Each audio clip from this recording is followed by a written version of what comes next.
So I'm going to show you how to draw a water droplet. So for that I have a graphite pencil. This is an HB. And what I'm going to do first is kind of tone my paper to a middle value. So that's kind of because in order to make it look transparent, you kind of rely on the background color showing through. So if your leaf, already had that on there, you wouldn't have to tone it again. This is already your kind of mid value. And then after that, what I want to do is draw kind of the overall shape of my water drop. So it could be, ovalish, it could be a perfect circle, it could be really squashed if you want it to be. So I'm just going to kind of draw a little funky circle.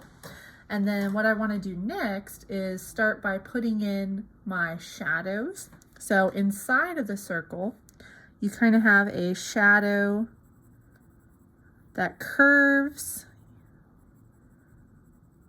kind of like a rainbow, kind of how it curves this way. And then I have another shadow that's kind of like the cast shadow that's underneath my drop.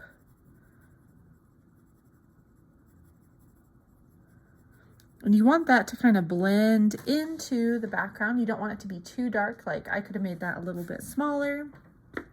And then I'm going to lift a little faint highlight, still inside the circle, but kind of at the bottom of the circle. And then I want my brightest highlight to be just kind of like a little curved dot. So, and then you have your little water drop. So, and for that, it has my cast shadow, it has a little, core shadow, and then you have your little highlight. So if it seems like, the highlight's not showing up too much, sometimes you can come in and darken, your shadows a little bit more at the top. But you want to make sure that these kind of blend in together. And I'm just very gently lifting, because if I, lift really hard, it's going to be really bright. But if I lift really gently, then it's light, but not as light as this highlight.